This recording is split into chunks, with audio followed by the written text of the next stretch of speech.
이재명의 첫 번째 이제 경기도지사로 선출된 이후에 첫 번째 장애물을 만난 것 같습니다. 왜 그럴까요?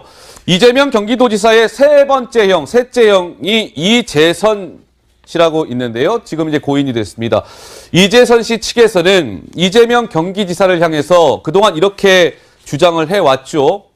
정신병원에 강제 입원을 시키려고 했다. 그러니까 이재명 지사 동생이겠죠. 이재선 씨한테는. 아니, 내 동생 이재명이 나를 정신병원에 강제 입원을 시키려고 했어. 이렇게 이재선 씨 측에서는 그동안 주장을 해왔습니다.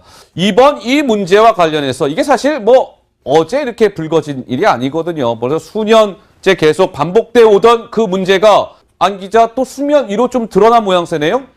그렇습니다. 바른미래당 김영환 전 경기도지사 후보가 끊임없이 이 문제를 제기를 해왔거든요. 이재명 지사의 형수와 기자회견을 했던 그 모습을 먼저 확인하시죠.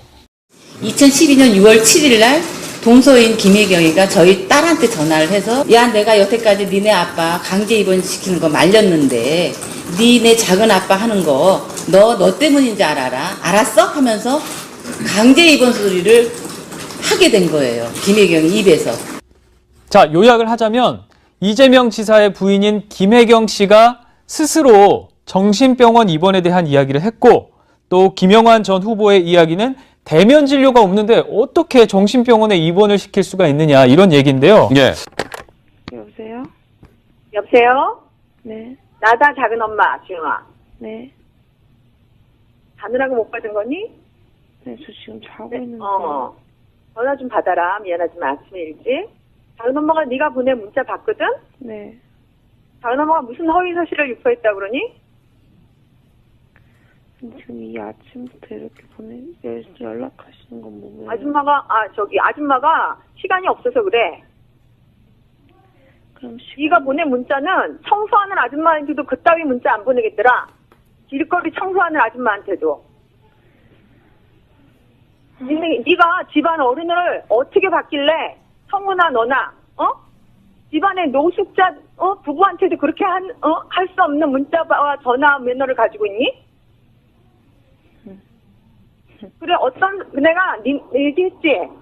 엄마 아빠 입장에서 니네가 생각할 거라고 그래서 작은 엄마가 얘기 안 해준다고 그랬지. 니네 엄마한테 들으라고. 네가 판단한다며. 네가 그렇게 판단한 것까지는 괜찮아. 네. 그런데 어떻게 그따위 문자를 보낼 수가 있어 작은 엄마한테. 내가 집안 어른 아니야 그래도? 아니요, 집안에 이제 길거리에 있는 내가 노숙자 아줌마야? 어른 아니시라고요. 인연이 그냥? 인연이라니요. 어른 아니라고 내가? 네,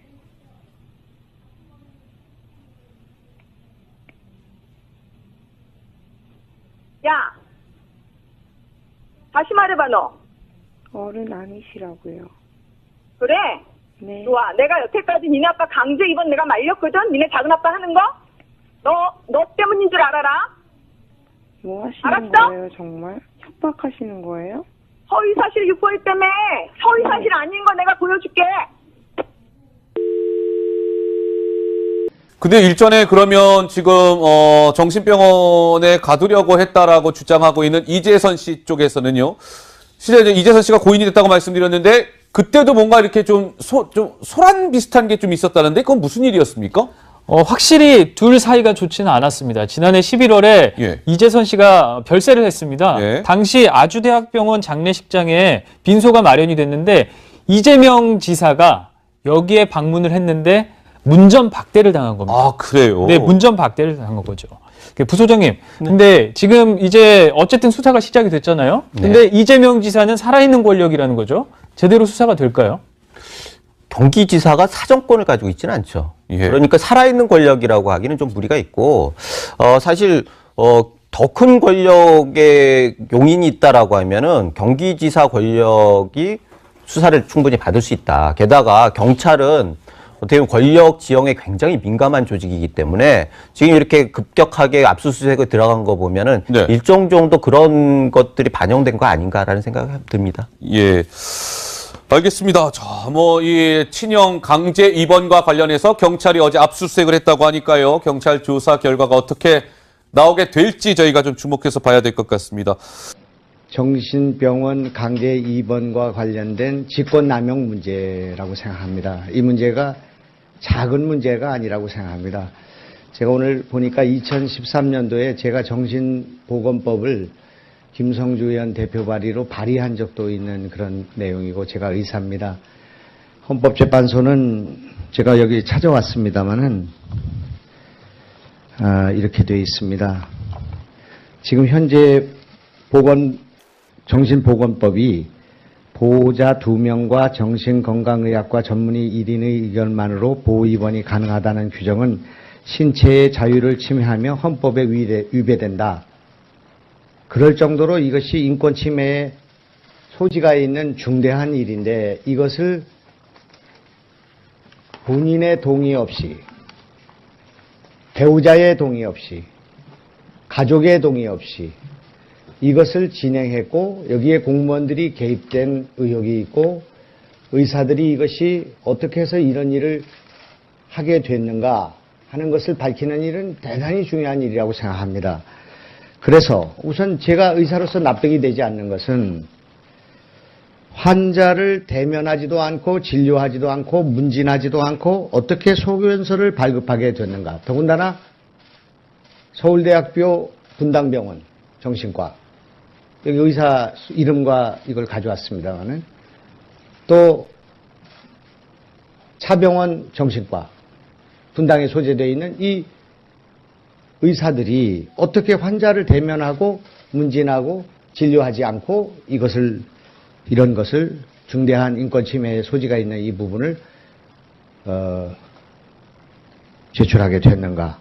그것이 과연 분당이 아니고 성남이 아니고 성남시장과 관련된 일이 아니면 가능했겠는가 하는 문제는 이거는 공정사회에서 있을 수 없는 일이라고 생각합니다. 이건 절대 밝혀야 되는 일이라고 생각합니다. 이것을 우리 당이 또는 제가 어떻게 밝혀야 할 것인가를 조만간 결정하겠습니다.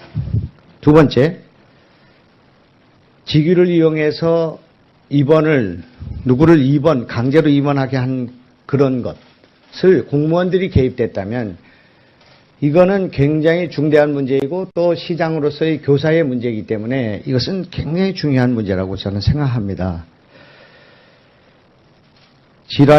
질환자의 법적 보호 의무자의 동의로 입원 조치가 필요한데 제1의 보호자인 부인이나 자식이나 그런 분들의 동의 없이 본인도 모르고 그런 상태에서 70세가 넘는 노모께서 부호자 동의인 것처럼 해서 아들을 강제 입원하려고 했던 것을 어떻게 설명할 수 있겠는가.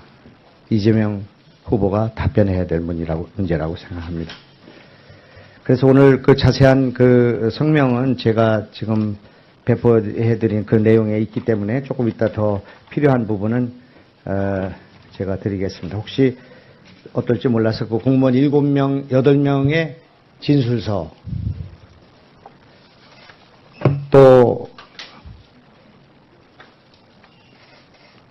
두 병원 원장들의 소견의 내용 이것을 가져왔습니다. 필요하시면은 제가 복사해드리거나 다음에 송부해드리겠습니다. 이 문제가 제가 검증의 본질이라고 생각하는 문제입니다. 그렇기 때문에 이 문제에 대해서 이재명 후보는 전혀 관여가 되어 있지 않고 공무원도 관여가 되어 있지 않고 어머니가 시켜서 했다. 그렇게 지금 TV 토론에서 말씀하셨습니다마는 이인의 보호 의무자가 충족되지 않았을 뿐만 아니라 또 본인과 가족이 전혀 모르는 상태에서 그런 것이 어떻게 일어날 수 있겠는가. 그 다음에 이 다자간 토론을 누가 반대했는가. 저는 아직도 JTBC가 이 방송을 철회하는 일이 철회되었으면 좋겠습니다. 이거는 있을 수 없는 일이라고 생각합니다. 지금 경기도 1,300만인의 그 대표를 뽑는 성명서 2개를 묶어놨는데 제가 따로 가져오는 걸로 생각해서 죄송합니다. 그래서 이 문제의 본질은 원내교섭단체이자 유력한 후보인 저 김영환을 토론에 배제한 것이 문제라고 생각합니다. 그런데 그것에 문제가 있어서 가처분 신청을 냈고 또 그것이 국민들이 볼 때도 그것은 명분이 없는 일이라고 생각하기 때문에 두 사람만 하는 것은 공정하지 않다는 그런 판단이 상식적이라고 생각합니다. 그래서 저를 참여시키면 되는 일이라고 생각합니다. 저뿐만 아니라 정의당 또는 다른 후보까지 필요하다면 저는 다 참여해도 무방하다고 생각합니다. 공정사회에서 있을 수 없는 일이라고 생각합니다. 이건 절대 밝혀야 되는 일이라고 생각합니다. 이것을 우리 당이 또는 제가 어떻게 밝혀야 할 것인가를 조만간 결정하겠습니다. 두 번째, 직위를 이용해서 누구를 강제로 입원하게 한 그런 것을 공무원들이 개입됐다면 이거는 굉장히 중대한 문제이고 또 시장으로서의 교사의 문제이기 때문에 이것은 굉장히 중요한 문제라고 저는 생각합니다. 질환자의 법적 보호 의무자의 동의로 입원 조치가 필요한데 제1의 보호자인 부인이나 자식이나 그런 분들의 동의 없이 본인도 모르고 그런 상태에서 70세가 넘는 노모께서 부호자 동의인 것처럼 해서 아들을 강제 입원하려고 했던 것을 어떻게 설명할 수 있겠는가, 이재명 후보가 답변해야 될 문제라고 생각합니다. 그래서 오늘 그 자세한 그 성명은 제가 지금 배포해드린 그 내용에 있기 때문에 조금 이따 더 필요한 부분은 제가 드리겠습니다. 혹시 어떨지 몰라서 그 공무원 7명, 8명의 진술서, 또 두 병원 원장들의 소견의 내용, 이것을 가져왔습니다. 필요하시면은 제가 복사해드리거나 다음에 송부해드리겠습니다. 이재명의 첫 번째 이제 경기도지사로 선출된 이후에 첫 번째 장애물을 만난 것 같습니다. 왜 그럴까요?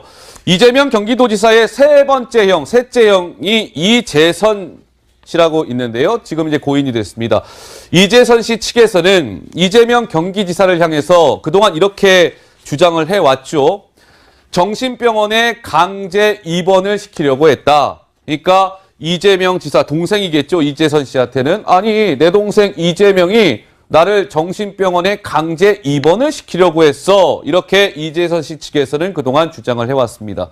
이번 이 문제와 관련해서 이게 사실 어제 이렇게 불거진 일이 아니거든요. 벌써 수년째 계속 반복돼 오던 그 문제가 안 기자 또 수면 위로 좀 드러난 모양새네요.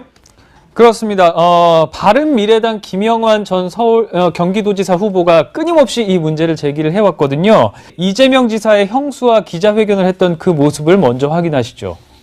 2012년 6월 7일 날 동서인 김혜경이가 저희 딸한테 전화를 해서 야, 내가 여태까지 니네 아빠 강제 입원시키는 거 말렸는데 니네 작은 아빠 하는 거 너 때문인지 알았어? 하면서 강제 입원 소리를 하게 된 거예요. 김혜경이 입에서. 자, 요약을 하자면 이재명 지사의 부인인 김혜경 씨가 스스로 정신병원 입원에 대한 이야기를 했고, 또 김영환 전 후보의 이야기는 대면 진료가 없는데 어떻게 정신병원에 입원을 시킬 수가 있느냐, 이런 얘기인데요. 예. 여보세요? 여보세요? 네. 나다 작은 엄마 지영아. 네. 자느라고 못 받은 거니? 내용이고 제가 의사입니다. 헌법재판소는 제가 여기 찾아왔습니다마는 이렇게 되어 있습니다. 지금 현재 정신보건법이 보호자 2명과 정신건강의학과 전문의 1인의 의견만으로 보호 입원이 가능하다는 규정은 신체의 자유를 침해하며 헌법에 위배된다. 그럴 정도로 이것이 인권 침해에 소지가 있는 중대한 일인데 이것을 본인의 동의 없이, 배우자의 동의 없이, 가족의 동의 없이 이것을 진행했고 여기에 공무원들이 개입된 의혹이 있고 의사들이 이것이 어떻게 해서 이런 일을 하게 됐는가, 하는 것을 밝히는 일은 대단히 중요한 일이라고 생각합니다. 그래서 우선 제가 의사로서 납득이 되지 않는 것은 환자를 대면하지도 않고 진료하지도 않고 문진하지도 않고 어떻게 소견서를 발급하게 됐는가. 더군다나 서울대학교 분당병원 정신과, 여기 의사 이름과 이걸 가져왔습니다만은, 또 차병원 정신과 분당에 소재되어 있는 이 의사들이 어떻게 환자를 대면하고 문진하고 진료하지 않고 이런 것을 중대한 인권 침해의 소지가 있는 이 부분을 제출하게 됐는가. 그것이 과연 분당이 아니고 성남이 아니고 성남시장과 관련된 일이 아니면 가능했겠는가 하는 문제는, 이거는 네, 저 지금 자고 있는데. 전화 좀 받아라. 미안하지만 아침에 일찍. 작은 엄마가 네가 보낸 문자 봤거든? 네.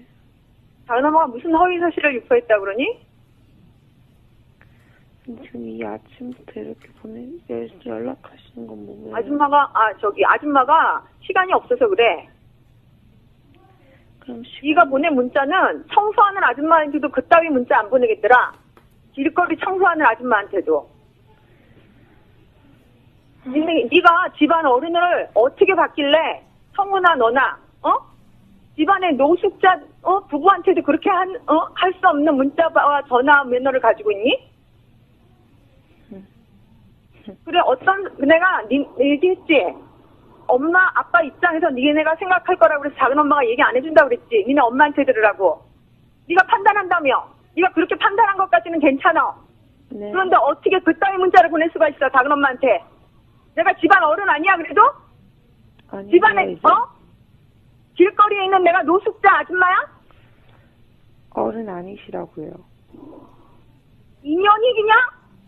2년이라니요. 어른 아니라고 내가? 네.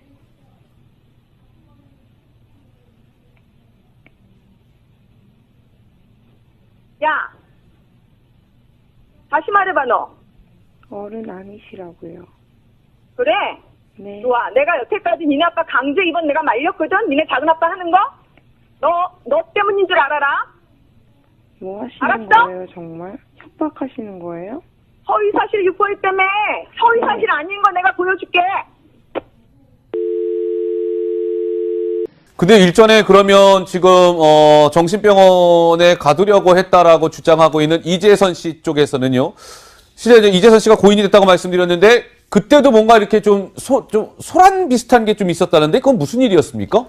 확실히 둘 사이가 좋지는 않았습니다. 지난해 11월에 예. 이재선 씨가 별세를 했습니다. 예. 당시 아주대학병원 장례식장에 빈소가 마련이 됐는데 이재명 지사가 여기에 방문을 했는데 문전 박대를 당한 겁니다. 아, 그래요? 네, 문전 박대를 당한 거죠. 부소장님, 근데 지금 이제 어쨌든 수사가 시작이 됐잖아요. 근데 이재명 지사는 살아있는 권력이라는 거죠. 제대로 수사가 될까요? 경기지사가 사정권을 가지고 있지는 않죠. 예. 그러니까 살아있는 권력이라고 하기는 좀 무리가 있고, 사실, 더 큰 권력의 용인이 있다라고 하면은 경기지사 권력이 수사를 충분히 받을 수 있다. 게다가 경찰은 어떻게 보면 권력 지형에 굉장히 민감한 조직이기 때문에 지금 이렇게 급격하게 압수수색에 들어간 거 보면은 네. 일정 정도 그런 것들이 반영된 거 아닌가라는 생각이 듭니다. 예. 알겠습니다. 자, 이 친형 강제 입원과 관련해서 경찰이 어제 압수수색을 했다고 하니까요. 경찰 조사 결과가 어떻게 나오게 될지 저희가 좀 주목해서 봐야 될 것 같습니다. 정신병원 강제 입원과 관련된 직권남용 문제라고 생각합니다. 이 문제가 작은 문제가 아니라고 생각합니다. 제가 오늘 보니까 2013년도에 제가 정신보건법을 김성주 의원 대표 발의로 발의한 적도 있는 그런